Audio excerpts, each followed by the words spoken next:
emergency for the first time in about This is Jim, and Receiving this message.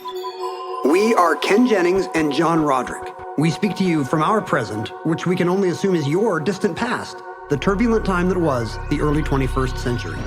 Fearing the great cataclysm that will surely befall our civilization, we began this monumental reference of strange and obscure human knowledge. These recordings represent our attempt to compile and preserve wonders and esoterica that would otherwise be lost. So whether you're listening from an advanced civilization or have just reinvented the technology to decrypt our transmissions, this is our legacy to you. This is our time capsule.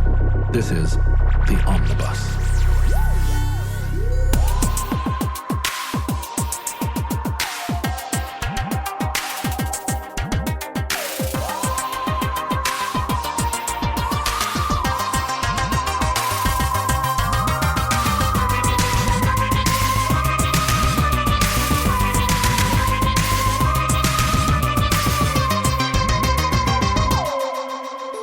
You have accessed entry 738.1S0819. Certificate number 13747. Loyalists. Oh, say, do you see what I see? Congress sitting here in sweet serenity. I could cheer, the reason's clear. For the first time in a year, Adams isn't here. This is Loyalists with a capital L. This is not just Loyalists in the general, in the sense of somebody who insists that the last season of Game of Thrones was good or liked the Star Wars prequels. The last season of Game of Thrones was good. I agree. Yeah. Okay. All right. Well, that concludes Loyalists entry. It's a great indie rock band name. Loyalists with no the. Well, I feel like loyalism is a thing that comes up in indie rock fans. You know, people who think that are you somebody who thinks that only the twin tone Replacements records were good, or would a true loyalist stick with them through the Warner Brothers records? You know what I mean? Yeah, for sure. Just the sense of being a ride or die fan of somebody. Do you only listen to Death Cab with Chris Walla, and as soon as Chris Walla's out, it's not a band anymore? You don't believe in it? But this is Loyalists in a more specific sense, capital L. And I'm reluctant to even use the name for the show because that's the kind of self-justifying, propagandizing name they gave themselves. It's the equivalent of saying pro-life. Right. Which, newspapers don't tend to say because, again, if you call yourselves pro-life, it means all your enemies are in favor of death. All your ideological opponents just like death. Agreed. Which is why all my opinions are pro-life and all my... That's right. I'm just a pro-good politician, and everybody who disagrees with me, obviously, is bad idea. I believe that all of our listeners understand that our opinions are good. Everyone else's opinions that don't conform to ours, even minutely don't conform, are bad. Here's the genius of it. Here's why podcasting is the perfect medium for us. Like in the far future, our opponents' ideas have not survived. Right. Our opinions, being the only ones left, are self-justifyingly the correct ones. Wild the most correct ones, exactly. Be excellent to each other. And so we don't even have to do any kind of research or spirited philosophical defense because there's nothing for us to argue against. We're the only game in town. But what do we do about the fact that we often paper over our minute disagreements by just not, we know where those borderlands are, and we just kind of skate over. Well, you didn't hear me say how much I liked the post Chris Walla Death Cab records because I knew it would be getting into dicey territory. You know what? I like them too. No, I mean, there's I a also little enjoyed bit the last season of Game of Thrones. I like Game of Thrones. Bran the Broken should be the king. Would you believe I just started rewatching Game of Thrones? That's not such a weird thing to. That's not an. Are you kidding, John? Are you shitting me? You're rewatching the most popular television show of the last 10 years. Now that it's having a resurgence in popularity due to a sequel. I am not a rewatcher of things, except for 30 Rock. It's the only thing I've ever rewatched. I forgot you're a non-rewatcher. I don't rewatch because I don't, my daughter is... Life's too short. I'm a non-rewatcher because life's too short. Life's too short. For 10 years, I've been meaning to rewatch The Shield, and I now believe I never will rewatch The Shield. There you go. I've never watched it in the first place, so I'm safe from that. You've still got a chance. My kid is a fast reader. and I'm a slow reader. And so when I read a book, I really read the shit out of that book. You know, like I read every word, and I'm one of those people that reads to the end of a sentence and goes, what now? And goes back to that sentence and reads it again and then reads it a third time. So it takes me weeks and months to read books. I'm starting to see why you didn't have a prep a show for today. And she will read a book in 2 days or a day. Just propelled through it. Yeah. And I'm like, honey, what can you possibly have, that was a 300-page book. How could you have possibly read it in 2 days? But this started when she first started reading. So I watched her evolve as a reader, and what I came to understand is then she rereads it. And she'll read a book 3 times. Each time getting a little more. Yeah. And I don't know how she's scanning over, but this was one of those, like, do you have an inner voice or not kind of things where I started to ask people, are you a fast reader or a slow reader? And it's crazy how many fast readers there are. I'm a fast reader. You're a fast reader. Yeah. And do you reread? I think my retention suffers. As a kid, I would reread. I would read my favorite books all the time. Now, not so much, just because of on life's too short grounds. Like, I've only ever reread 2 or 3 books. And it's because I don't know, I spent so much time reading the them in the Quran in prison. That's right. The entire Encyclopedia Britannica. Do you feel like your kid has good retention, or do you think she's kind of glossing through it, but later she'll get more out of it? No, it's incredible. She read A Wrinkle in Time, and she read it A Wrinkle in Record Time, and she read it really fast. And I was like, look, when I was your age, I read A Wrinkle in Time, and it spooked me and it messed me up in weird ways. So you cannot possibly have read that book in 2 days. Yeah. Tell me the story of A Wrinkle in Time. And she broke it down for me in freestyle rap. And it was complete. She had the complete book, but wasn't spooked by it. Like, she just retold the story as a kind of, she retold it as a narrative. And I wonder, second, third time through, and I don't know why I was spooked by it. No, it's a creepy, it's an unwholesome kind of book. All those are, I think. Yeah. But maybe, people are different. Maybe she's immune to that vibe and finds something else in it. She's a dark girl. She says it all the time. Like, she has a dark soul. Yeah. She's like, even at 11 years old, she's like, I think I'm going to be goth. And I'm like, please, no, not goth. The only thing worse is dating skaters. Don't say that if you're a parent. That just makes them zero in on goth. I know. But so you're a fast reader. I guess that makes sense. I am. And I do find that, like, my retention suffers, but it really is just kind of like I'm propelling through this book at a certain speed. And if something's good enough, it'll grab me. I see. Okay, book, grab me. Not this scene. Hey, this is pretty good. So when you read Tolstoy, you're just like flip.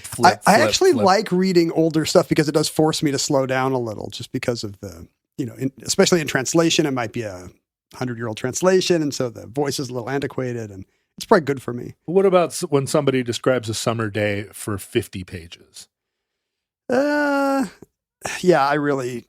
The thing about a book like that is I keep going through it at constant speed, just taking nothing out of it. Like, when is this part going to end? Right. Like, there's 150 pages on Waterloo at the beginning of Victor Hugo's Les Miserables, and I read every word, and I don't think I remember any of it, but I put in my time. You know? That's right. If you ever want to know about Waterloo, you and I can talk offline. My dad turned into a nothing but a rewatcher. I don't know, maybe in his 50s or 60s, where he pretty much only enjoys the media he is. Really? Already enjoyed earlier in life. Yeah. No, I mean, not fully. I mean, I see him playing Skyrim, and I assume he wasn't doing that in the 50s, but has he rewatched Gunsmoke all the way through? I mean, he's definitely, I mean, even when even when the boomers do watch new content, it's basically rewatching because they're watching NCIS or some show that's the same every night, like, let's see Mark Harmon crack the case in 48 minutes, that it's basically rewatches. Yeah, I guess that's so. I'm eagerly waiting to turn rewatching Years Old, and then I'm finally gonna see The Shield again and figure out what all of Dutch and Claudette's B stories were that I've forgotten. It'll be new to me. The first episode of Game of Thrones, I was stunned at how much happens in the first episode. Like Jon Snow is, spoiler alert, he's already headed up to the wall. Episode 1, Bran's already fallen off the. Like, everything's already set in motion. I guess at the time they had 2,000 pages of stuff to get to, and they were like, we got to move. Yeah. Later on, maybe they were regretting that. Yeah, I couldn't believe it. I was like, I thought all of that took the whole first season to unfold. But anyway. Well, 8 minutes later, I have not said actually what the Loyalists should be called. Oh, right. They should be called the Teddy Boys. They were called Mods and Rockers. Their opponents called them Kingsmen, or more familiarly, Tories. Kingsmen was not a very good movie, I don't think. Are you going to rewatch the Kingsmen? I don't think so. Or the sequel or the prequel? So I mean, the Kingsmen were also the Shakespearean troupe that performed his plays. But this just meant people loyal to the House of Hanover. So are they the precursor to the modern Tories? No, I mean, in the sense, this is a New World usage of Whig and Tory, whereas Whig meant a patriot, somebody devoted to, in this case, the cause of American independence. Oh, this was an American story. Yeah. The Tories are the sticks in the mud. Not Tory in the modern sense of a British prime minister who's like 70 points underwater in the polls or whatever she is right now. As we record this, I believe she's in a near tie with Vladimir Putin. She's in a statistical tie with Vladimir Putin for likability. Even though this episode will come out just a matter of a few weeks. Yeah, you're going to hear this in 3 weeks when Boris Johnson is prime minister again. And the rest of you in 2,000 years when Boris Johnson is on all the money still. Yeah, right. In the ruins. No, it's going to be, whatever his name, Jeremy Corbyn. Who's the new Jeremy Corbyn? I am the new number 2. Well, it's a Labor candidate, right? Isn't there about to be a Labor government? I shouldn't. Well, I don't think so. Yeah, but yeah, like if Labor. Well, just because of the oddities of their parliamentary system. If there were an election today, there would absolutely be a Labor government. But I don't think the Conservatives are going to call for that snap election. No, I was in Boston last week. Oh, right.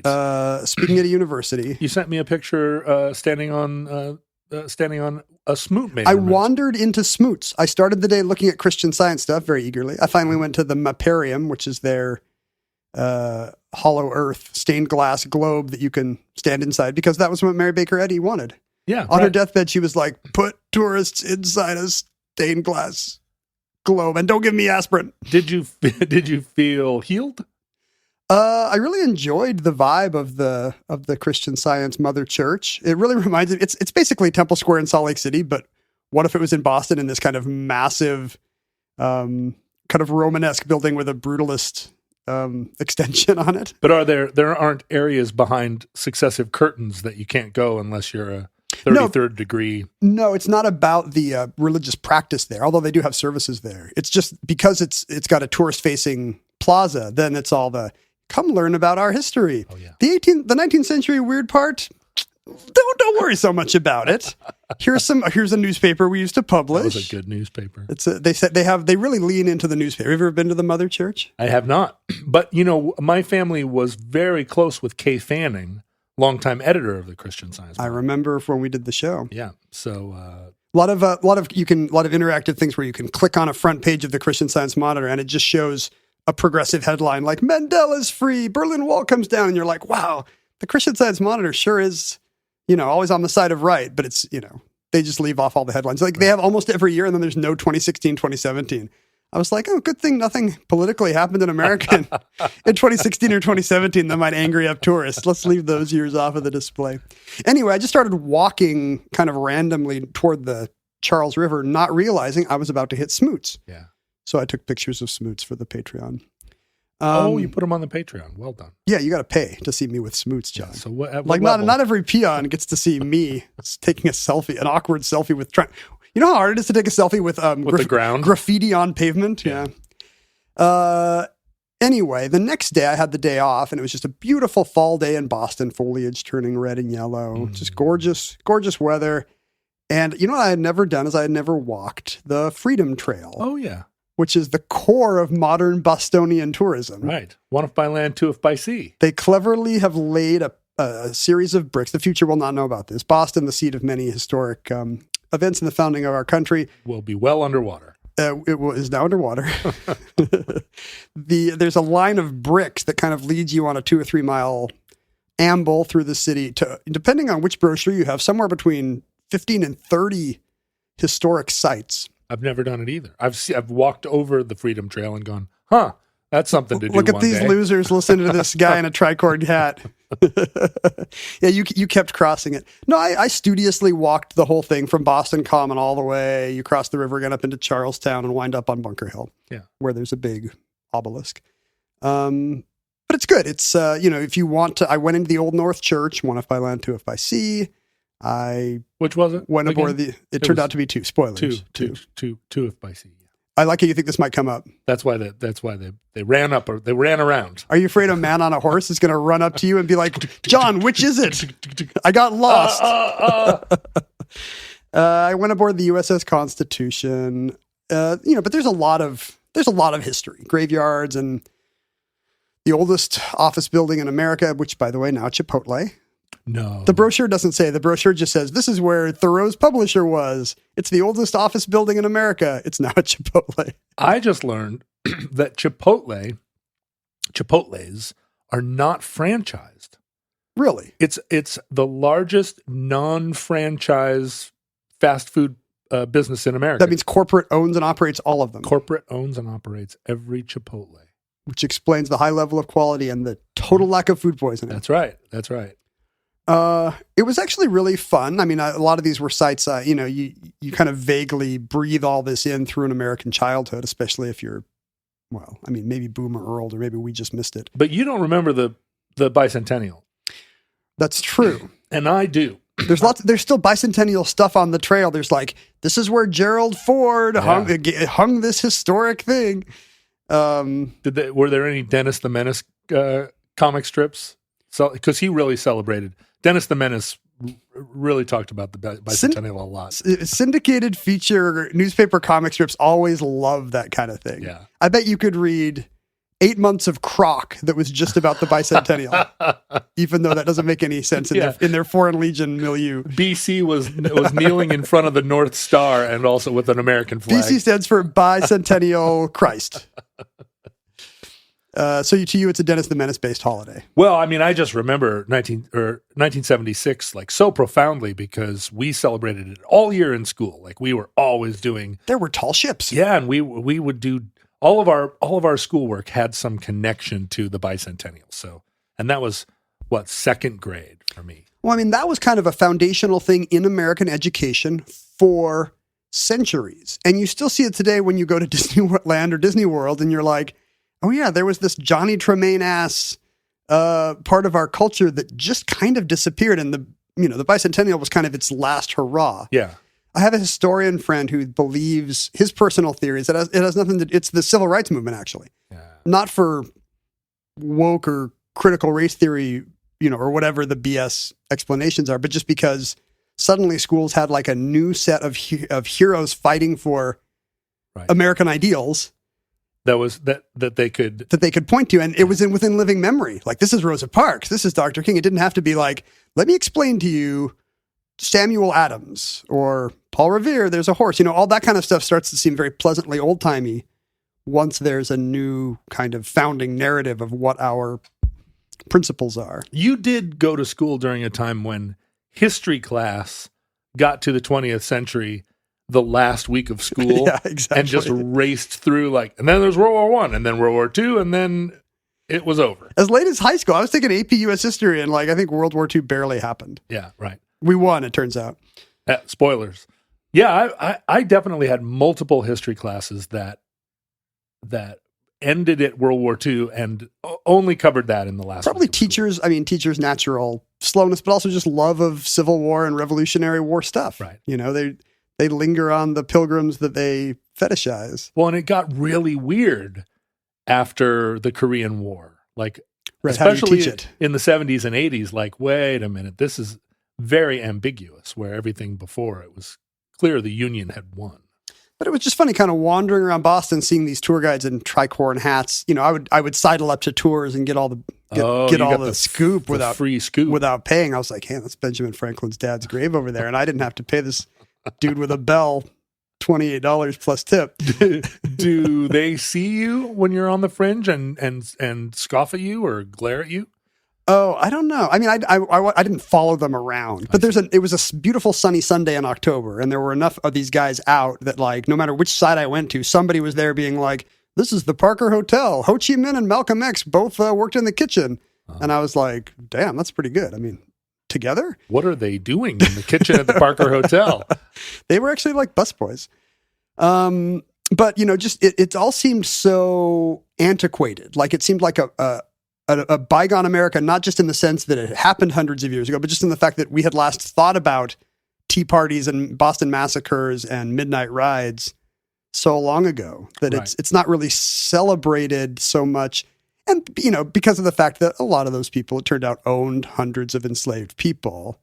You can see why fewer in Boston. Why the pivot to civil rights. Yeah, fewer in Boston, obviously. Yeah, I think there's a Howard Zinnification of it, too. Like, in the 90s, once you read A People's History of the United States, it's hard to sing, well, shot heard round the world was the start of the revolution. You kind of lose the hagiography. As we'll see, a lot of the history that got told about that time for centuries was a little bit selective and blinkered. But since Omnibus is often about forgotten memory holes of history, maybe the ultimate American Revolution memory hole is that it was effectively a civil war. We find ourselves in a divided nation where a lot of people are thinking back to the 1860s, what would it look like again, where a third to a half of the country is really ready to pack it in over slights or imagined slights. But there's 2/3 or at least a half of people that are like, it's fine. Right. And even some of that side is actually, is militant for other reasons, but there's a big chunk of people who are always going to be like, well, no, I mean, I'm with you, but sure, a lot of stuff's broken, but what, you want to start a new country? That's bananas. That's crazy. Right. And there was plenty of that during the Civil War, and we don't think about it, but the Revolutionary War. I was going back to the Civil War, but then, there was plenty of people, even in the Revolutionary War, who were like, no. I mean, it would be insane to try to launch a armed revolution against a European monarch and his armies for various reasons. We'll lose. There's been an unsuccessful Jacobite rebellion just a few decades ago. The king's not going to lose. And also, like, what?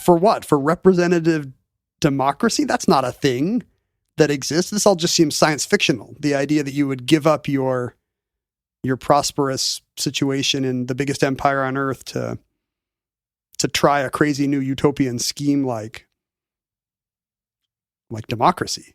Well, and also the southern states and the northern states already hated each other, felt very little common bond, and had completely different cultures and desires. This idea that we were all Americans is bogus because we weren't. We were all British subjects. I don't know. Yeah. They were all British subjects. You. Yeah. If I had been, I'm the reincarnation of, I don't know, some page boy Alexander Pope. For page boy for John Hancock. You're an elf. That's been widely established. One of John Hancock's sheep. All these people did not think of themselves as Americans who were getting put down by a foreign government. They thought of themselves as British subjects who were getting sick of it and wanted to do their own thing. And that's a pretty big ask. It turns out that as many as, what would you say? You've probably heard of the idea of people who were loyal to the crown during the Revolution, right? Or yes. At least in the times leading up to it. Like famously, Benjamin Franklin's son was the royal governor of New Jersey and stayed loyal to the crown, and I think hopped a boat back to Britain at some point. What's your sense of these people? Who were they? Well, as you say, history has glossed over them because in our retelling, they all ran to Canada, right? And that's why there is a Canada. It became a... that's part of what happens at the end of the story. Yeah. Oh, sorry. No, but you're right. Like, yeah, the existence of Canada is largely, as a cohesive nation, is largely credited to this influx of disappointed losers. Oh, I thought it was the deep love that the French had for the English. They were like, can't we make a country together? But you have to assume that, New York City was not united in its desire to leave the warm embrace of the mother country. Half the people there must have been like, come on, that's going to screw up trade. It's going to disrupt, it's already making cocktail parties untenable. Like, because everything about my life is pretty good You know what's not good? Like a war in my living room, occupation of my city, disruption of my... any 20 people together, they're not going to agree even on whether to put cheese on hamburgers, let alone, what the fate of the nation. We think of this as a real grassroots movement where everybody on the continent was eager to throw off the shackles. John Adams at the time famously said that a third of Americans, or colonists, supported the patriot cause. A third were loyalists to the crown, and a third were neutral. So it's a pretty, even set of buckets. We now think that Adams was maybe overestimating the amount of loyalty to the crown, but there probably were as many as 500,000 people living in the colonies who did not want a revolution and a new government and a new nation. 500,000 people in the colonies that had a population of 2.5 million. Yeah, it's something. Yeah, it's on the order of, I don't know, 15 to 25% of white Americans at that time. And the stereotype we have of them is kind of what you say: people who did not want to see their income or elite status threatened. In hindsight, we've painted all these people as kind of sycophantic, elite, money-grubbing merchants who were like, hey, are my servants gonna leave me if there's a war? They're always portrayed as effete, right? And with beauty marks. And you just saw Hamilton, right? There's a scene where a guy when I saw it on Broadway, it was like one of the few unambiguously white members of the chorus plays this loyalist guy who gets up on a box and gives a stirring speech about how only the rabble would turn against their king. And then Hamilton appears and totally like stunts on him and does like a freestyle rap around his lyrics, and based on, I'm sure, a real rap battle that probably took place in the streets of Boston. But that's the idea we have of these guys. They were all just kind of prissy, priggish British snobs, right, who were like, oh, boo-hoo, what if I can't get my kippers because there's a war? And in fact, it was not even a coalition. It was like a crazy scattering of different kinds of Americans that largely opposed the war, and not all were men of property. When you think about, there just weren't enough men of property in America to make a difference. The majority of loyalists would have been small farmers and artisans and shopkeepers, just because that's who the nation was. But a lot of them had professional jobs that they knew would have been threatened by war. If you're a doctor or a teacher or a lawyer, you do not want to lose your government that's throwing you work. Right. Although doctors thrive in a time of war. Maybe, yeah. They don't get paid as well. Right. Those guys wanted to just give people poultices for their gout. That's where the real money is. But the Scots-Irish, right? They were poor and hated everybody, but hated the government in Pennsylvania as much or more than the British, right? Sure, there were plenty of like little small marginalized groups who were against independence for their own reason. On the frontier, or what would have then been backcountry, kind of Carolina and Georgia, there were plenty of people whose number one concern was, we need a strong colonial army protecting us in our wars with the Native Americans. That was their number one threat to their security, and also, as it turned out, the number one threat to Native Americans. But from their point of view, it was like, we need redcoats in the hills, or else we're going to get overrun. Weirdly, those people are really setting the tone of American government right now. They're clogging the airwaves. Except this time they're like, no, we need a new government. We need to go poop on Pelosi's desk ASAP. Right. But you're right. Back then, these were the same people who were, and they would. These were the ones who actually kind of founded their own little militias and started to get into skirmishes with their patriot neighbors. And there actually were battles in Carolina and Georgia that were basically Americans against Americans. It was neighbor against neighbor, Civil War style stuff. At the Battle of Kings Mountain in Carolina, the four Goforth brothers faced off just on different sides of the battle, and 3 of them were on the Loyalist cause, and 1 of them was on the Patriot cause, and they were all killed. And there were, multiple of these Civil War kinds of stories in the backwoods down there. A British officer of some kind, brigadier general maybe, named Tarleton, formed a Legion of Loyalists, which sounds like a pretty cool wrestling tag team or supervillain, whatever, where he got a lot of these angried up guys who were getting harassed by their neighbors and getting their barns burned down, and said, hey, are you going to stand up for this? Like, so yeah, your state legislature way over there in Charleston says you're Americans now, but come on, who's with me? And they fought tooth and nail against their neighbors, against their own state. It turned out they had mutant powers, and they all lived in a big school. Sadly, no, many died. But they were also just the most brutal fighters because they were not schooled in, they were kind of doing the same kind of skirmishy guerrilla tactics that we now credit the Minutemen with, jumping out of the hills. After their leader, Tarleton, came to be known as Tarleton's Quarter. That was a term for even once their enemies asked for quarter, even once their enemies surrendered, they received Tarleton's Quarter, which was to get bayoneted. So that's the worst kind of quarter. That's no quarter. I think it's like a Hobson's choice, a Tarleton's Quarter. So you had professionals with jobs who would have, whose life would have been threatened. The interesting thing is all these educated people, they were good Enlightenment Lockean guys to the degree they had that education. They were like, oh, absolutely. Stamp Act sucks. Right. Intolerable acts are, I would say, intolerable.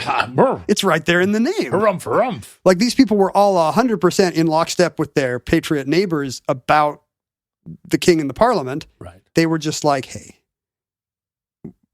independence can't be seized. Like this is the worst possible outcome for our goals.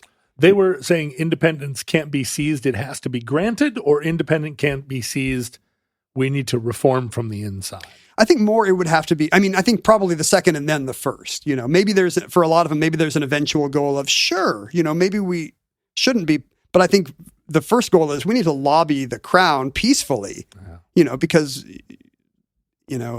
cool minds will prevail and we'll see that these levies are unfair. And if we could just stamp out these little massacres that keep happening in the streets of Boston that are getting everybody angried up and getting all the torches and pitchforks out, this can all be avoided. In a lot of ways, this sounds less like left versus right in America today and more like leftists versus liberals, where kind of everybody agrees on the same progressive goals, but you've got some people who are like, hey, easy up on the rhetoric there, sure, buddy. Sure, work within the system. I wonder if Machiavelli's The Prince was in wide circulation or whether it was still sort of in an untranslated state, because all of that is, if that was a widespread text, you can imagine that Sun Tzu wasn't in everybody's bookshelf. But was Machiavelli? It's kind of, what would the effect have been? He's pro-conniving. Does that mean he would have been more like you can totally subvert this system from within? No, I think he would say, or would he be pro-revolution? You cannot grant freedom to someone because the grantor still retains the power. Right. To be granted freedom is no freedom. You have to seize your freedom. And to be clear, I bet a lot of these loyalists would have been fine with that. Yeah, as long as the king is treating us square, as long as we're Jake, right, as they would have said, it's fine. We can be part of the British Empire. That's not a jazz age term to be Jake. No, people back then were always being Jake with something. Wow. It came from the Jacobites. Oh. No, that is not true. There were other groups, funnily enough, the Germans and the Dutch of Pennsylvania and upstate New York were extremely pro House of Hanover, I think largely because they were ethnically German. Like, yeah, we've got a good German king. The last thing we want is these ethnically English and Irish and other folks overrunning us. Here. So just like today. That's you and I as proud Welsh people, hoping to avoid the tyranny of the Welsh, or the English and the Scots-Irish. So there were huge swaths of New York and Pennsylvania that were basically enemy territory during the Revolution. Like, whoa, you don't want to go there. Everybody there is kind of quietly pro George III. Have you got any Dutch in you? I don't think so. Because I have some of that. You're tall. 1620s Dutch in New York ancestry. And it always astonishes me how out of step it is, and they were, from what we think of as like the colonists. Or not out of step, but just other. Yeah, they just had their own little, it was not a melting pot at all. Right. It was like, here's a little island of the Netherlands, right in the middle of the... Well, but then it became a real melting pot because they had that Dutch, like, hey, as long as it's business everybody's welcome. So, but it was not a Brit. Well, it wasn't. Yeah, the melting pot of the. Like linguistically and culturally, they retained a lot of their, and now that's mainstream American culture. We're even blind to Right. what we think of as down home American Yankee stuff is actually straight up Netherlandish culture. Yeah. All the Stuyvesant houses. all the tulips that we Our lovely tulips here in Washington State. the Quakers tended to be anti-war. We think of them as on the side of good progressive causes, but in this case, they were like, we should not be fighting for this questionable political outcome. Right. Down in Georgia, there were so many people who, here's what happened during the war.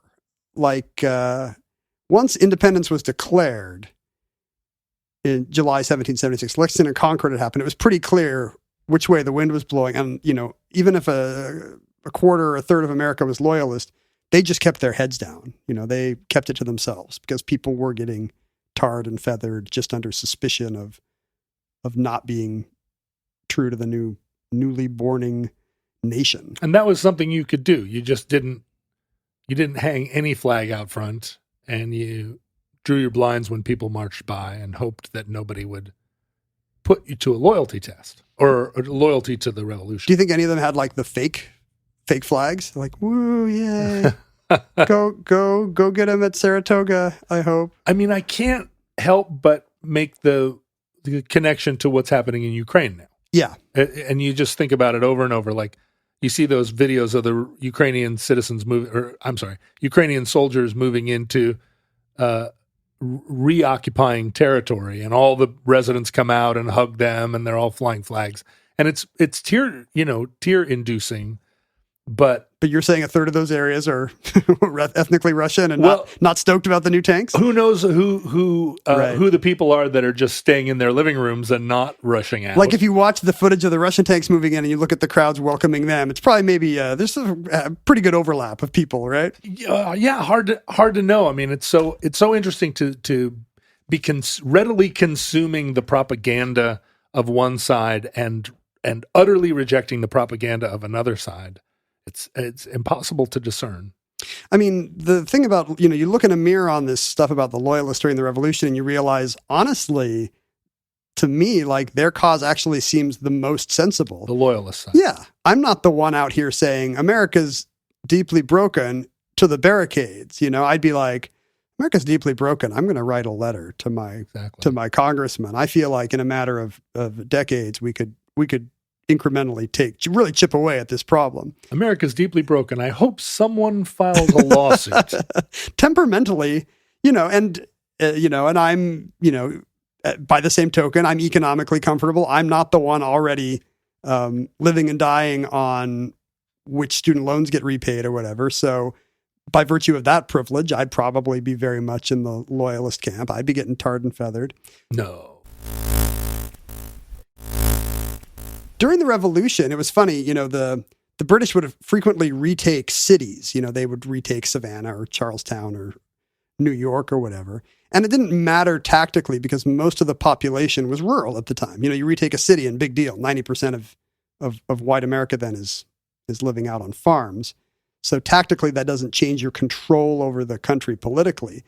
But within the cities, suddenly it was like, hey, where are my loyalists at? And all these people would be rounded up to, help run the occupation efforts. They'd have positions within the government or within the military. They'd get first crack at the supplies and they'd get their possessions back. And because there were a ton of confiscations, as soon as, first informally, like even before the Declaration had been signed, there were mobs tearing through Boston saying, hey, I heard this guy won't take down his lion and the unicorn. And they'd steal the silver? Steal somebody's silver and tapestries or burn down their barn or whatever it was. And then that became by force of law after the Continental Congress declared independence. Suddenly, if you were actually an out loyalist, you couldn't own property. All your stuff was getting confiscated. We've avoided one of the largest groups of loyalists just by the numbers. And it's maybe the most interesting case and one that I didn't know about because historians basically ignored it for centuries.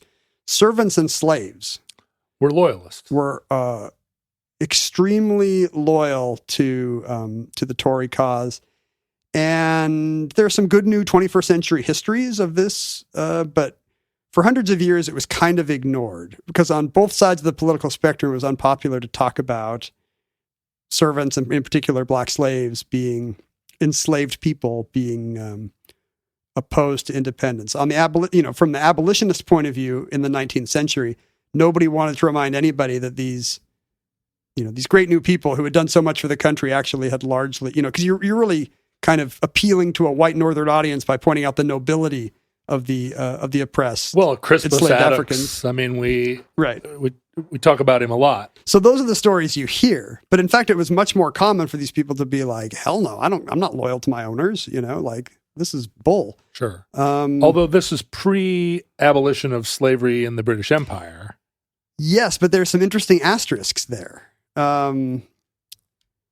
There had been a case in the mid-18th century of a man named James Somerset, who was born in Africa, brought to Virginia and then Boston as a slave, and then followed his owner back to London, where his owner then baptized him.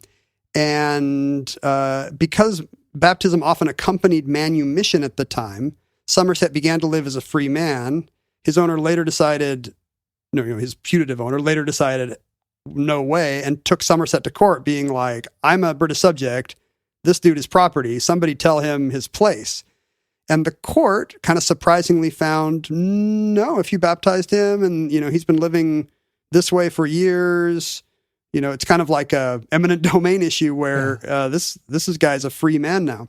And it was a very limited finding. The court was really very clear to say, it's just because of these unusual cases, these unusual facts of the case that we find that James Somerset is no longer a slave. But it was widely reported as a court case finding against slavery. And word got around. Even in the colonies, word got around that, hey, did you hear about this guy, Somerset? Like there's a British legal case saying this guy got away for a few years and now he's free. So this is mid-18th century, so pre... Yeah, this is around the time of the Revolution. The slaves already, there's kind of a widespread belief among enslaved people that the British are better on slavery issues. Oh, I see. Oh, and I didn't finish my thought before. Even though the abolitionist side kind of ignored this history because it didn't make enslaved people look like good, noble American patriots. From the other side, people who were more less sympathetic to abolitionism, their histories often omitted slavery in this area altogether. Like you would think that, it was like a million people basically go missing in a lot of these histories. There's a famous 1891 Harvard case. In November 1775, a British governor in Virginia named Lord Dunmore announced that there would be freedom for all slaves who escaped from their masters and joined up with the British. Oh. And, subsequent historians have said, relations between masters and slaves were so pleasant in Virginia at this time. Slaves were pretty happy. These are literally the words of a leading Harvard historian in 1891. This was the kind of mainstream history that American students were dealing with. Was like, it was also good and benign. This isn't just like covert in Gone with the Wind. This is genuinely what historians were saying. That Dunmore's invitation generally fell on dull, uninterested ears. Wow. So he really conveys not just that the masters are great, but the enslaved people are just a bunch of dimwits. Well, you have to wonder how the information was transmuted in the sense that how did the slaves get that word? Hey, let me show you the newspaper. But there must have been a grapevine because enslaved populations did hear, hey, if word got around, this is a lot easier now. All we have to do is get behind British lines. And as those lines of engagement ebbed and flowed over the course of revolution, there were a ton of runaway slaves. Maybe, what is this number I have down? Maybe 100,000 people? Could that be 1 in 5 American slaves? Half a million people? Actually sought escape and sought refuge under the British aegis at this time. The story is often told in terms of a enslaved man born in Gambia named Harry Washington because he was one of George Washington's slaves. He was brushing horses in the stables at Mount Vernon when he hears, hey, have you heard what Lord Dunmore just said? If we can just get, across the river or whatever, we're good. And he immediately takes off, despite General Washington at the time saying things like, this is all good. Dunmore's propaganda won't work on our happy population of workers. In fact, he was privately writing to his brother, like, this is going to be a nightmare. Like, if they get a taste of liberty, they're never going to want it back. So Washington takes off and joins what's called the Black Pioneers, a unit of the British Army, a British militia organized as support troops against the colonialists during the Revolution. It turns out that Washington was very unhappy with his new post. The Black Pioneers ended up they were basically garbage men. Yeah. It was basically kind of support work meant cleaning nuisances from the street. He went from brushing horses to shoveling shit. That's exactly right. But that's a state of affairs that lasted throughout the Revolution. And when Cornwallis finally surrendered at Yorktown, it got even more dire because suddenly thousands of enslaved people are like, oh, this is our last chance. We need to either get to the French. Now, there was still slavery in New France, of course, on their plantations. Later on, Robespierre would ban slavery. Napoleon briefly brought it back on the sugar plantations and then abolished slavery again. But at the time, slavery was not allowed in European France. So I think a bunch of these people were thinking, look, if I can just get on a boat, I'll be a street sweeper or a shoe polisher on the streets of Paris, but anything's better than this. Yeah. So people trying to get to French lines or trying to get behind English lines being like, hey, is that offer still good? Like, how do we get out of here? So by contemporary accounts, herds of Negroes, that's the quote, headed out through the cypress swamps away from their masters, hoping to get to freedom. And, of course, most of them did not. Many were caught. There's an awful case of a woman who was caught who gets lashings are ordered. And then before the wounds can be healed, her master orders hot embers pressed into the scars. So, by the strongest possible terms, the slave owners were really hoping to keep their population at home. And how did the British retreated onto their ships, did they take a portion of? It's a Saigon-like scenario where everybody's trying to get to the ports, got to get to Savannah or Charleston or New York or whatever it is before the last British boats leave. Pregnant women are running through the forest, hoping to get there before they can get captured by, and suddenly there's an army of slave catchers now, hoping to stay ahead of them. But also they don't want to give birth too fast because if they can give birth in British-held territory, they'll get this coveted BB stamp for their baby, like born behind British lines. Because as part of the armistice negotiated, one of the terms was that these formerly enslaved people who had been freed by the British would be allowed to board ships in many cases. All of this is happening in the colonies below the Mason-Dixon line.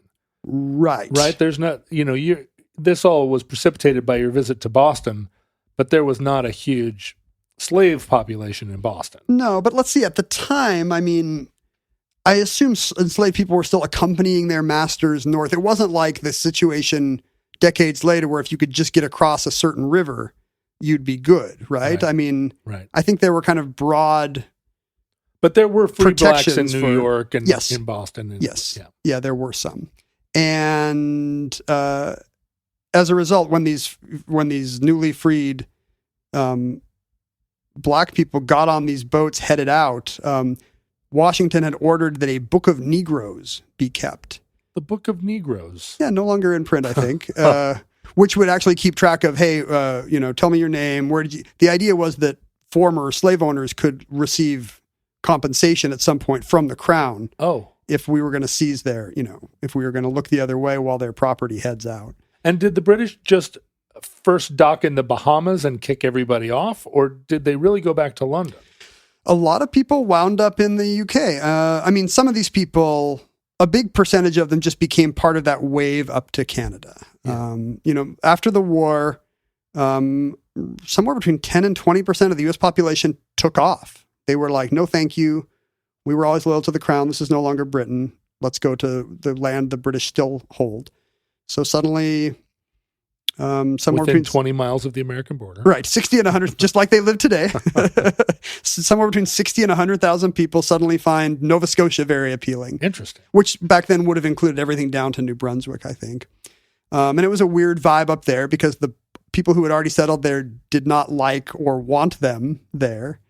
A lot of them wound up in Quebec, where they were actually ordered by the governor of Quebec. They would get like how like you can get like initials after your name to show some kind of order of merit in the British Empire. The governor of Quebec ordered that all these loyalists coming from what were now the United States would receive UE after their name because they were United Empire loyalists. And for decades thereafter, a lot of the best families would proudly put a UE after their name to show that they had been against the cause of American independence and were therefore good citizens.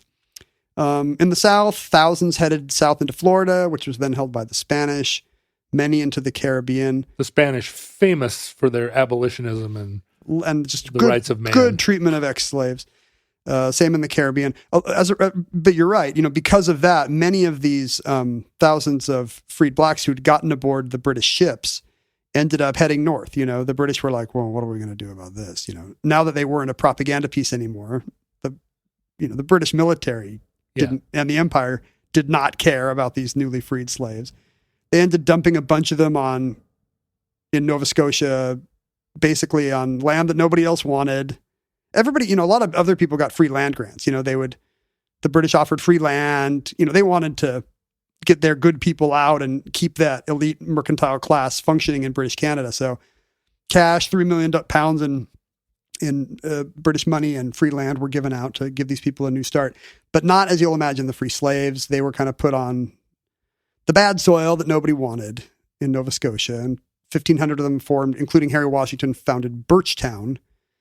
But they got Is it still a majority black town? It would be a great story. It would be a great story. It would. No, they got there so late in the year they couldn't plant crops, and it turned out to just be an even worse version of all the terrible Jamestown and Plymouth stories where there's nothing to eat and people are killing their dogs and cats to try to make it through the winter. As a result, a lot of those people ended up, including Harry Washington, ended up in the next repatriation effort, which was, let's get these guys back to Africa and solve the whole problem. Which is that's an idea that kept having currency for maybe the next century. Yeah. But at this time it was particularly crazy because there was still a slave trading industry. So yeah, let's just put these people right back on the West African coast. There was no Liberia What yet. could go wrong? Yeah. So all these people got dumped in Sierra Leone, and immediately, as you'd expect, the local slave trading tribes found them, and a lot of them just went right back to Caribbean or New World slavery. So they I would think at could least not catch a break. Their understanding of English and their American roots would have made them slavery entrepreneurs themselves. I wonder if that did happen. Taking over the slave trade, like, no, here's how it actually goes. We've seen a lot of the inefficiencies, and we at this point we know which side of the ledger we would like to be on. Right. I mean, you could hardly blame them. That's an unwritten history I'd like to know more about.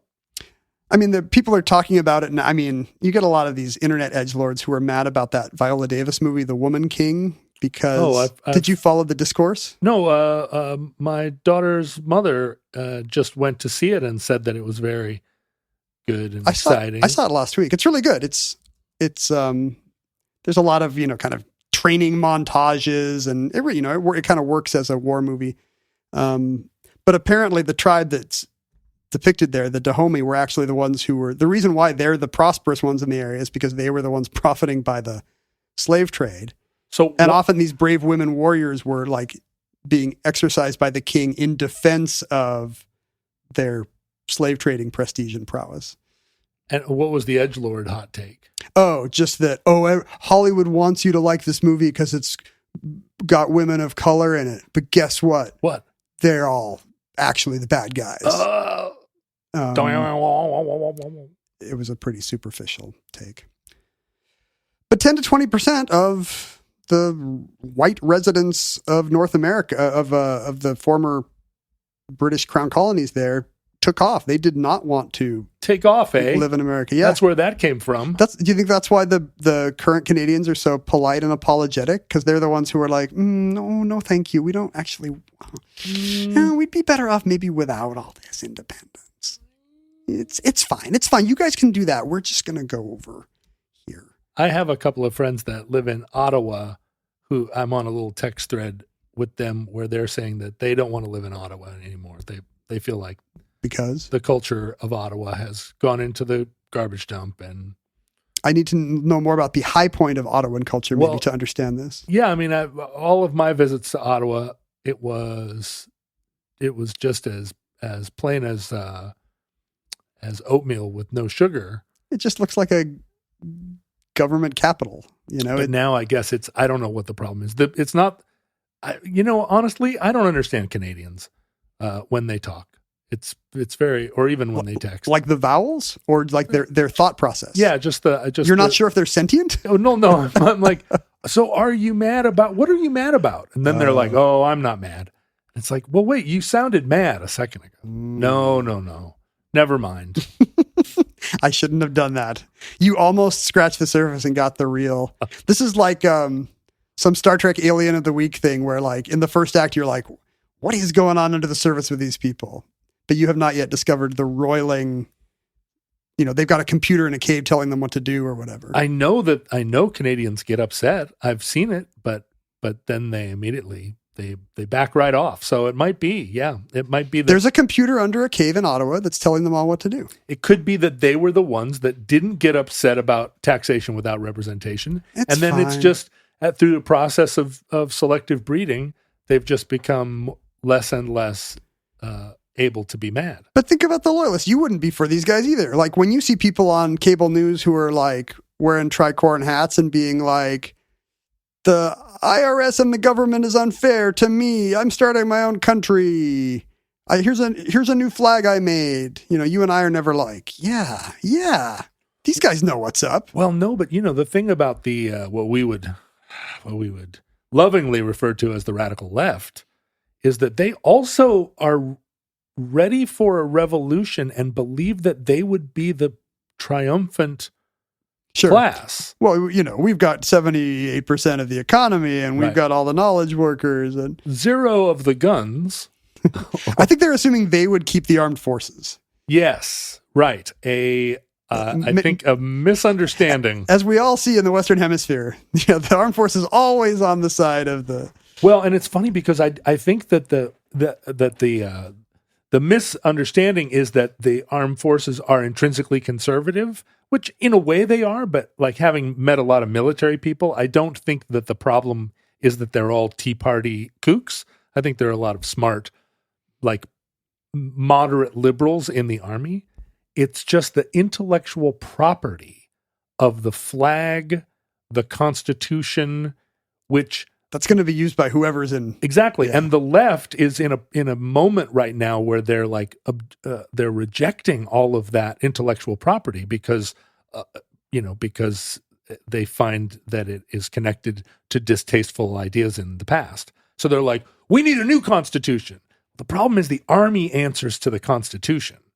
So the people on the right who have never even read the Constitution are like, the Constitution. But if we surrender it to them without a fight.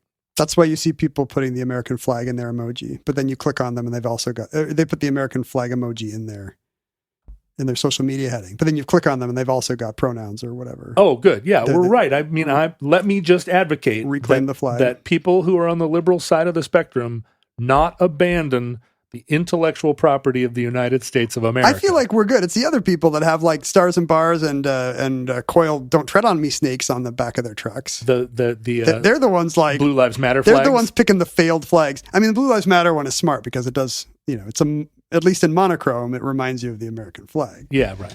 Yeah, if you have a Confederate flag in your emojis, are there even Confederate flag emojis? Oh, I don't think so. If I type racism on my iPhone, what will it autocomplete with? Well, what it'll do is you'll start getting Google ads for things that you for don't racism. want. The thing about all these people, including a huge chunk of this elite mercantile class, big plantation owners and so forth, clearing out to Canada, was that suddenly the playing field was leveled after the war. And there was, there were a few decades where it was a great time to be a striver in upstate New York or, plantation Virginia or Carolinas or whatever, because a lot of the old money had cleared out.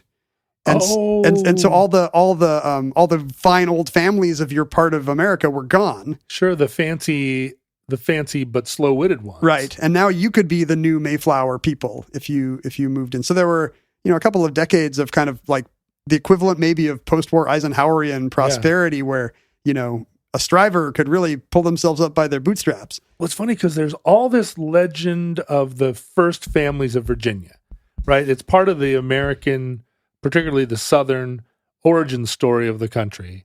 The first families of Virginia, and they're some countable number, and they all intermarried with one another, and the Washingtons are among them. But it had never occurred to me that list of first families was culled at some point to eliminate the ones that had actually been among them and now, decamped. The ones who took their ball and went. Yeah. So if not home, at least to Quebec. In 1790, they took that roster and crossed a bunch of names off of it. When the revolution comes, John, are you headed for Quebec, Nova Scotia? Do you have a place in mind? Prince Edward Island? No, I don't want to go to Quebec. I think I'll go to Alaska. Oh, where I will be a member of a royal clan, an ancient storied family. And, of course, global warming will make it also a temperate paradise there. Yeah, and no Celine Dion music. It's perfect. And that concludes Loyalists, entry 738.1S0819, certificate number 13747 in the omnibus. Futurelings, in the unlikely event that social media still exists in your era, get off of it immediately. How many times do I have to tell you? What are you thinking? I'm back on it all the time because of the war in Ukraine, and I'm such a fanboy of. I like how you're going to blame the war in Ukraine on all your problems. It is. Well, of course I've gained 10 pounds. It's the war in Ukraine. It's the war in Ukraine. I'm so fascinated by fellas and HIMARS that I have to look at it 50 times a day. But you don't have to look at it. You can go back to your regular lives, as I hope to do one day soon. But while you're there, you can check out at Omnibus Project, at Ken Jennings, and at John Roderick. It will seem like at John Roderick isn't very active, but I'm lurking there. And Ken, you have stopped being as nutty, right? You've straightened up now that you're a major media figure, a national figure. I would say I'm on Twitter quite a bit less. Yeah. Part of that for reasons of self-care. Yes. But also, yeah, like I'm now speaking for a major media franchise. But finally, you're practicing self-care after all these years of me trying to get you to read The Secret. Yeah, you and I should go get mani-pedis. You can email us, and Mindy Jennings will read it at theomnibusproject@gmail.com. And then the ones that are interesting, she'll show to Ken. And then the ones that... I actually read them all. People now, because you always do this shtick, people now email us and are like, hey, Mindy, could you tell Ken? And then only rarely does Ken forward me one. And it's usually somebody saying, actually, there are 4 engines on that airplane. And I'm like, you think I want to read that crap? Don't I get any emails that are like, John, you're amazing? Why should I have to read that crap? Wedding proposals. Send all your emails about how John is amazing. I promise to forward those along. Thank you. You can mail us actual things. I was wearing that satin jacket that came in the mail the other day with the beer label with a giant elk on the back. Yeah. I found it in the closet and I was like, who left their jacket here? And then I pulled it out and I was like, oh, right. And I put it on. I wore it all day and I felt super cool. So mail us things at P.O. Box 55744, Shoreline, Washington, 98155. It sounds like you're opening mail over there. I am, but whoever sent this, I believe, sent it straight from Amazon. Did not include. Oh, no, there is a note. Here we go. Oh, Tim wants us to celebrate our 500th episode with a fun book. If you type the word 500 into Amazon, you can see a bunch of options. So he sent us his favorite 500 Godzilla facts. a book self-published by James Egan, a guy who looks like a guy you'd expect to be self-publishing books about. That's Kaiju. That's just as interesting and looks just as good as all those books about Seattle where it's like the history of Right. Wallingford. Take a walk through Ballard. Here's what we're going to do. You need to name a number between 1 and 500, and we will hear the corresponding Godzilla fact. 272. Oh, it's a terrible one. How do you It actually is. Here's fact number 272. Terror of Mechagodzilla 1975 was the last Godzilla movie of the original series before it was rebooted. See, I didn't know that. Did you know that? No, I didn't. See, we've learned a lot from fact number 272. All right, what's your number going to be? 108. Let's see. At one point in King Kong vs. Godzilla, 4 octopi attack Kong. Hot air was blown on the octopi to force them to move. Oh. Oh, real octopi. Yeah. But we say octopuses because we understand that that's... The Greek root is not blah, blah, blah. Right. Octopodes. After the octopi finished their scenes, they were released back into the ocean, except one who was eaten by the crew. Oh. See, that doesn't happen on a Tarantino set. No, I wonder if they rolled the dice on it or they just picked the fattest one or what. The most delicious looking, or maybe the one that was not actually very good in the movie. Like, Yeah. this guy was blowing all his cues. He's stealing focus. He's going to be sashimi. All right, what's 333? Fact number 333 about Godzilla. The tagline of Godzilla vs. Destoroyah 1995 was, Godzilla dies. Wow. But Is that true? Is that true? Apparently not, because he came back in 1999's Godzilla Millennium. So, I mean, he can cheat death, perhaps. Sure. Makes it- Godzilla. Godzilla makes a deal with Satan. If he can fight King Kong and, and Ghidra and all them. What's the name? Mothra? Godzilla. Surely he can stand up against Satan. Thank you for sending that, Tim. Thank you, Tim. If you would like to hang out with other Futurelings, you can. They are on the internet. You could probably go on the internet and actually put together a in-person Futurelings hangout somewhere. You can talk about Godzilla facts at the bar. Yeah, we've learned that there are Futurelings almost everywhere. So even if you live in a small town somewhere in Western Australia, if you put the word out, I bet you'll find another Futureling that would meet you for coffee. Now, whether or not you get along, I can't say. Whether or not there's any chemistry or attraction between you, probably not. A lot of misanthropic weirdos listening right now. That's right. It's always unlikely that any two people will fall madly in love. A lot of cranks. Like Khal Drogo and the Khaleesi. Or Khaleesi. She's not the Khaleesi. Although that is a title, right? She could be the Khaleesi. She could. Khal Drogo and You Khaleesi. should rewatch this show and get more intel on that. You know, the thing about Khaleesi is she said, look, I don't want to just be Khal Drogo's concubine. I'm his wife and princess, and I'm going to flip him over and do some kissing on him. And boy, is that a hot scene. Episode 1 or 2, right away. Gets going right away. You're like, this is a sexy show. That dude's about to get gold on his head. Why are you calling her Khaleesi instead of whatever her name is? Daenerys. Daenerys Can't Targaryen? Can't we just call her Daenerys? Well, because she starts calling herself Khaleesi, and that's what I see. It's respectful. Jorah Homegarden says. Use people's chosen names. Yeah, that's right. She says I'm sure Khaleesi. his name is Jorah Homegarden. Well, Jorah, what he was Jorah of the Ian Glenn, Homegardens. Jorah Mormont? Mormont, there you go. Maybe. Yeah, he calls her Khaleesi, and so, you know, that must be her preferred name. Yeah, he's kind of a cult member, though. Because she's not like, I'm reinstituting the Targaryen.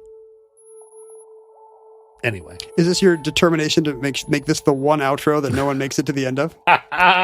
Whee! And if you want to support the show, which I hope you do, verily forsooth, go immediately to patreon.com/omnibus project. Was this a fan suggested show, or did you come up with this on your own? It was not. This was me wandering through Boston, wondering about all the anti-loyalist slurs I was hearing from the tricorn hats. Yeah. Oh, they were slurring the loyalists, rightfully so. Well, they just mostly get left out of the story, you know? Like, if John Adams thought a third of the country was on the other side and they never get mentioned? They're still around. They're still there. When you meet people... They're hunkered down. Yeah, look them up and down. You know, if European Americans... Hey, what do you think about the Boston Tea Party? And see what they say. Exactly. Hey, you fired up about Crispus Attucks? Did it make sense to you to throw the tea in the pond, or did you feel like it was a waste of tea? So yes, support the show there at patreon.com/omnibus. Hey, let's take this opportunity to talk a little bit about the future of Omnibus in the year 2023. Yeah, there's going to be one significant change, and it will maybe startle our listeners at first and annoy them. But I think that it will, in the long run, be something that that is good for the show and good for everyone. John is going to get a Roomba, and he's going to talk about it a lot. Every time we're going to do a Roomba ad at the start of the show that lasts for 20 minutes. We've had a lot of concern from listeners saying, hey, if Ken's now got a full-time job in LA, is this bad news for Omnibus? And the answer is yes and no. I have to say that when Ken got finally tapped after everyone else was destroyed by fire, by dragons. That, but also, 2 years after everybody else understood and agreed that you should be the host of Jeopardy, when Jeopardy finally agreed, Ken moved a big golden throne into our recording studio, and now he sits a full foot higher than me, and it does affect the quality of the show. It's in the shape of an Emmy. It's very uncomfortable to sit on. We got... oh my God, when you get an Emmy, you are going to be so intolerable. You're intolerable already, but... Have you not seen my Emmy? That's why I'm intolerable. You have an Emmy? Yeah. When did you get an Emmy? Did we not talk about this? I had that BS consultant producer credit, and the daytime Emmys will just send Emmys out to anybody with any producer in their name because the daytime Emmys were largely financed by statuette purchases. Really? Yeah, the show, like Young and the Restless would be like, okay, we need 68 Emmys, and they'd be like, sweet, those are $800 each. And that's a lot of what funded the daytime Emmys. This is why daytime they're not picky about Emmys it. Are not. If you get an EGOT but it has a daytime Emmy, you have an asterisk by it. Probably **got. Because down there at Como TV, I went through their studio one time and there were like 40 Emmys in a case, and I was like, whoa! And then somebody like leaned over and was like, yeah, they're daytime Emmys. Those are. a lot of them might be. There might be like regional Emmys. Oh, even so worse. It might be even lower. I'm not sure. Is it like the regional Tonys? How did I not see the Emmy? Is it? Oh, it's tucked in behind the key to the city of Syracuse that you have on your. That's on my mantelpiece now, next to those Matryoshka dolls I didn't give you. I'll send you a picture. Anyway, so let's cut to the chase. It's too late now, but let's try and cut to the chase. Like, we got behind on Omnibus this summer when we were traveling, and usually we get back ahead in the fall, but with all the TV commuting I was doing, we are still struggling to keep our heads above water, which means that Omnibus is going to continue in 2023. That's the good news. But the only way to do it is to do it as a weekly show. So there will be one Omnibus a week beginning in January. Hopefully that gives us time to keep ahead of the show and make sure the shows can be long and rambling for the foreseeable future and not time constrained, because we were really we're having a hard time figuring out how to do 2 a week still. Yeah, it was beating us up because Ken was gone, and then all it took was that I was gone to throw us completely. Yeah, as long as you never left. Yeah, we were okay. But sometimes I leave. Sometimes you leave. Sometimes I just show up so drunk we can't even record. Sometimes you're walking across Europe, and I have to do both the voices. I want to say to the listeners, fear not. Every time I say to Ken, "You're not going to leave Omnibus, are you?" He gives me a very stern and sincere look and goes, "I love doing Omnibus. I'm never going to quit doing Omnibus, ever. I'm not fleeing to Nova Scotia. When we are 75 years old, we're still going to be meeting in this bunker and recording this show, even after I'm a multi-millionaire who's feted at all the network TV parties." I feel like at one point we were like, are we going to keep doing Omnibus? And I said, well, if we don't, we'll just... we'll probably just like meet for lunch once a week and do this anyway. Yeah. So why not record it? Exactly. Hey, Ken, let me tell you all about Laika, the dog that went to space. So that's beginning in January. Omnibus will end its bi-weekly, what do we have, 4 or 5 year run? 5-year run, I think. Yeah, and I and we'll begin a new weekly life. There are maybe the majority of our listeners struggle to keep up with a 2 podcast a week schedule. Who does that? Well, who does that? Who does 2 a week? We're insane. probably nobody records 2 podcasts a week, but there are listeners that are on a weekly commute where the commute is an hour and 13 minutes long. But also, people put us on to play in the background while they have sex with their spouse. But you can put on an old show for that. It might make the sex better. Right. Maybe not more intense, but maybe warmer, Yeah. Well, more intimate. Our cadence might have been different. Like there might be somewhere I've had a lot of coffee and you're feeling really jazzed and the tempo is a lot.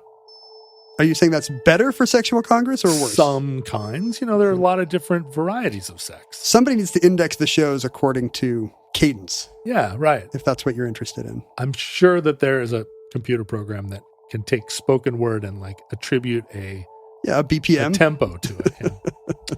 Anyway, so don't be scared. Don't be sad. We're going to once a week. It's going to be great. This is what keeps Omnibus going. And we definitely want to make sure that happens. And all we're doing is just becoming a normal podcast and not one that is insanely hard to make. Our previous Omnibus on Speed podcast will end in December. Listeners, from our vantage point in your distant past, we have no idea how long our civilization survived. We hope and pray that catastrophe that we fear may never come, but if the worst comes soon, this recording, like all our recordings, may be our final word. But if Providence allows, we hope to be back with you soon for another entry in the Omnibus.